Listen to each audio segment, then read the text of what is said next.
दोनों भाई नाश्ते की टेबल पर बैठे थे। प्रियंका, मेरा नाश्ता कहाँ है? भाभी, मुझे भी ऑफिस के लिए लेट हो रहा है।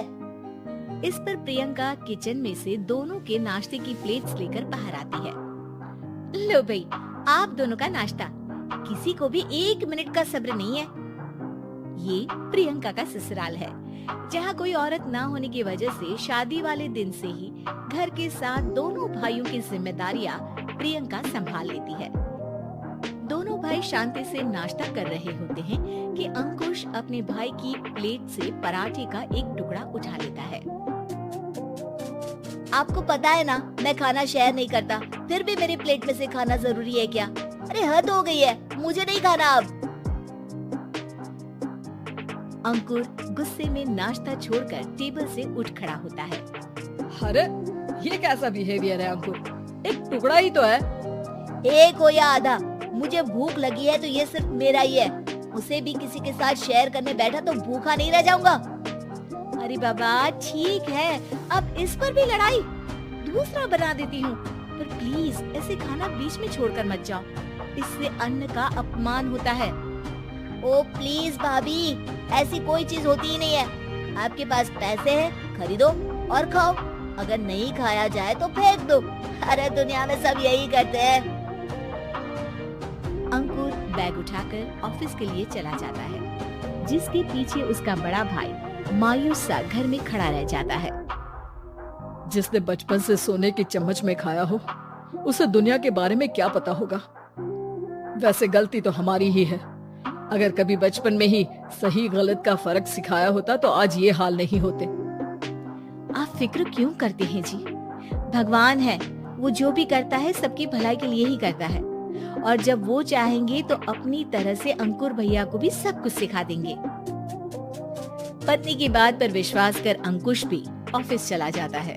सुबह से दोपहर होती है और अंकुर लंच करने ऑफिस के पास वाले रेस्टोरेंट में पहुंचता है, जहां वो एक साथ बहुत सारा खाना ऑर्डर कर देता है। सर, क्या कोई आपको ज्वाइन करने वाला है? नहीं तो क्यों? अब कुछ नहीं सर, ऐसे ही। वेटर चला जाता है और कुछ देर में अंकुर का ऑर्डर लेकर वापस आता है, जिस पर अंकुर सब डिशेस में से थोड़ा थोड़ा खाकर बाकी ऐसे ही छोड़कर बिल देकर चला जाता है। वाह भगवान, तेरी माया। कहीं कोई एक एक टुकड़े के लिए तरसता रहता है और ये 5 लोगों का खाना ऑर्डर करके एक का भी पूरा नहीं खाते। ऐसे वालों की माया।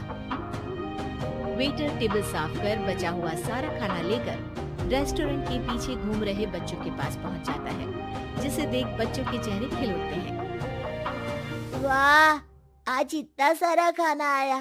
थैंक यू भैया, भगवान आपको खाने की फैक्ट्री बना दे। अगर ये फैक्ट्री मेरी होती तो तुम लोगों को कभी किसी का झूठा बचा हुआ खाना नहीं खाना पड़ता। चलो तुम लोग खाओ, पर ध्यान रखो किसी को पता ना चले, नहीं तो मेरी नौकरी चली जाएगी।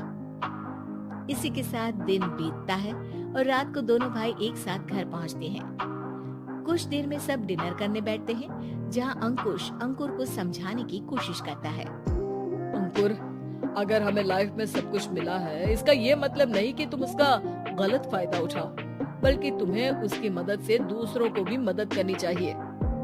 भैया, जिनके पास नहीं है उनकी वजह मैं तो नहीं ना, और ऐसे बहुत लोग हैं जिनके पास सब कुछ है। इसलिए अगर मैं एक इंसान कुछ नहीं करूँगा तो कोई फर्क नहीं पड़ने वाला। तुम्हारे भैया बस एक चीज समझाना चाहते हैं कि जिस चीज की हमारे पास कमी नहीं है, उसे बर्बाद करने से अच्छा है कि लोगों के साथ शेयर करें। इससे हम सिर्फ सामान नहीं, खुशियाँ भी बांटते हैं, और इसमें तुम्हारा ज्यादा कुछ तो जाएगा नहीं। भैया भाभी की बात सुन अंकुर कुछ बोले बिना उठकर चला जाता है। इसी तरह दिन बीतते रहते हैं, जिसमें अंकुश और प्रियंका कोशिश तो बहुत करते हैं, पर अंकुर पर किसी भी चीज का कोई असर नहीं पड़ता। एक दोपहर अंकुर सैंडविच खाते हुए सड़क के किनारे चल रहा होता है। तभी उसकी नजर आइसक्रीम वाले पर पड़ती है और वो सैंडविच सड़क किनारे फेंक आइसक्रीम खरीदने पहुंच जाता है। अब इसे कहते हैं जिंदगी का सुख। जैसे ही अंकुर आइसक्रीम लेकर पीछे मुड़ता है तो एक आदमी को सड़क से वही सैंडविच उठाते हुए देखता है। वो आदमी बहुत कमजोर, गरीब, जैसे बहुत दिनों से खाना ना खाया हो वैसा लग रहा था। अंकुर उसके पास जाकर खड़ा हो जाता है। उसे देखकर आदमी सैंडविच अंकुर की तरफ कर देता है। आपको भी खाना है क्या? क्या हम इसे आधा आधा कर ले? मुझे बहुत भूख लगी है। वो मेरा ही झूठा सैंडविच है, तुम दूसरा खरीद कर क्यों नहीं खा लेते? इसे क्यों खा रहे हो? अरे भैया, अगर खरीदने के पैसे होते तो 4 दिन से भूखा नहीं घूम रहा होता। हैं? क्या तुमने 4 दिन से कुछ नहीं खाया, फिर भी इस आधे सैंडविच को मेरे साथ बांटने के लिए तैयार हो गए? क्यों? अरे भैया, पैसा नहीं है तो क्या हुआ, इंसानियत आज भी उतनी महंगी नहीं हुई और ना ही उस पर अमीर गरीब का टैग लगा है जो हम उसे रख ना सके।